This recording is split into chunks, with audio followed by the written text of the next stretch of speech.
देखिए Python use करने के पीछे का बहुत ढेर सारे रीज़न होते हैं। देखिए सबसे पहला रीज़न मुझे यहाँ पे देखने के लिए मिलेगा कि पाइथन अगर हम यूज़ करते हैं वो अलग अलग प्लेटफॉर्म पे मुझे देखने के लिए मिलेगा।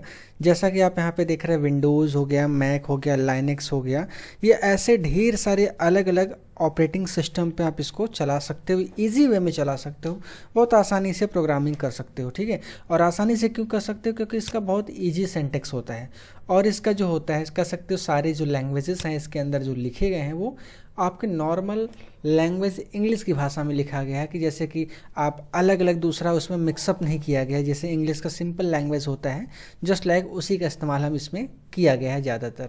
जैसे प्रिंट हो गया, इनपुट हो गया, प्रिंट का मतलब होता है कि डिस्प्ले करना, इनपुट का मतलब होता है इनपुट लेना। इस प्रकार के ऐसे ढेर सारे जो आपके ये पाइथन के पूरे लैंग्वेजेस हैं वो इसी सारे वर्ड का इस्तेमाल करके किया गया है। ठीक है, और इसका क्या रहेगा कि सिंटैक्स जो रहेगा वो अलाउ करेगा कि कोई भी डेवलपर के लिए कि आसानी से कुछ लाइन ही हम ऐड करके बहुत अच्छे से प्रोग्रामिंग हम कर सकते हैं और एक नया कंप्लीट प्रोग्राम हम तैयार कर सकते हैं। पाइथन अगर रन होता है तो यहाँ पे क्या इंटरप्रेटर जो होता है वो आसानी से क्या करता है, डिटेक्ट करता है और आपके एरर को, जो भी एरर रहेगा उसको सॉल्व एक तरीके से इंडिकेट करेगा। उसको जैसे ही आप सॉल्व करेंगे एग्जीक्यूट हो करके आपके सामने रिजल्ट कुछ ना कुछ आपको ज़रूर आ जाएगा। अगर रिजल्ट नहीं आता है तो आपको क्या दिखेगा, यहाँ पे एरर दिखेगा, उस एरर को आपको सॉल्व करना पड़ेगा। प्लस एरर का ये भी रहता है किस लाइन में आपका एरर है, आपको केवल उसी लाइन पे ध्यान देना है, सिंटैक्स पे ध्यान देना है। और एक ये भी कह सकते हो कि पाइथन एक प्रकार का आपका ऑब्जेक्ट ओरिएंटेड प्रोग्रामिंग लैंग्वेज है। ऑब्जेक्ट ओरिएंटेड मतलब क्या होता है कि आपका उप्स के कॉन्सेप्ट के बेसिस पे आता है, जो कि आगे आपको और देखने के लिए मिलेगा। मैं उप्स वाले चैप्टर में बहुत अच्छे से समझाऊंगा।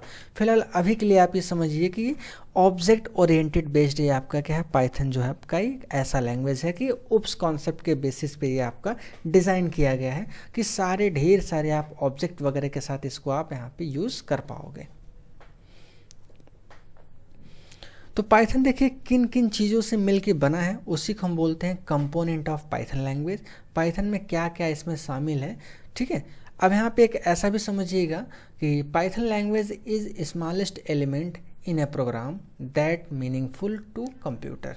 मतलब एक स्मॉलेस्ट कोई भी एलिमेंट हो गया, स्मॉलेस्ट कोई वर्ड हो गया जो कि कंप्यूटर के भाषा में क्या रहेगा, उसको अच्छे से मीनिंगफुल वर्ड रहेगा, उसी को हम एक नाम देते हैं टोकन।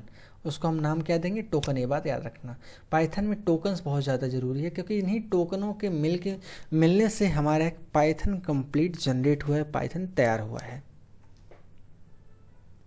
तो इस हिसाब से अगर हमें ध्यान में रखना है तो पाइथन में 5 मेन कंपोनेंट होते हैं, जो कि कह सकते हो 5 टोकन्स होते हैं जिसके माध्यम से पाइथन हमारा जनरेट हुआ है, पाइथन हमारा डेवलप हुआ है।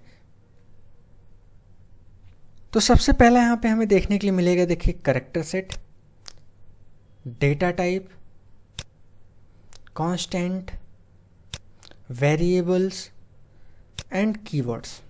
ये आपके 5 टोकन्स होते हैं जो आपके पाइथन में पाए जाते हैं। तो सबसे पहला यहाँ पे हम समझेंगे कैरेक्टर सेट।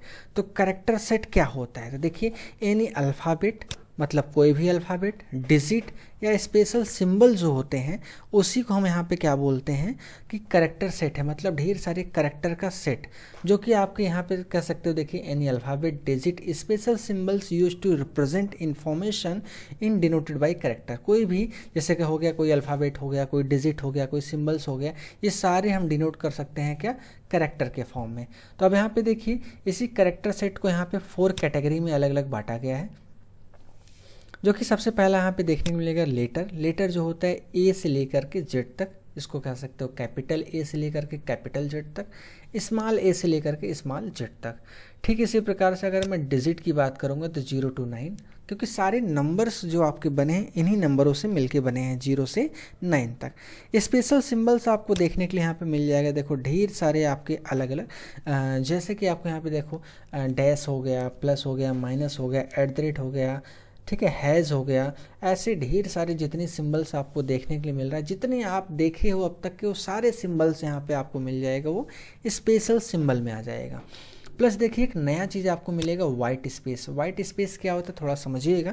वाइट स्पेस जो आपका होता है वो ब्लैंक स्पेस जैसे आप देते हो ना, इंटर बटन दबाते हो, स्पेस बटन दबाते हो, हॉरिजेंटल टैब देते हो, ये सारे जैसे नया लाइन में आप लिखना चाहते हो, ये सारे मैसेज आप कैसे दोगे, तो ये सारे मैसेज आपके वाइट स्पेस के अंतर्गत आएगा। गाइज उम्मीद करते हैं आपको दी गई सारी जानकारी आपको अच्छे से A to Z समझ आई होगी।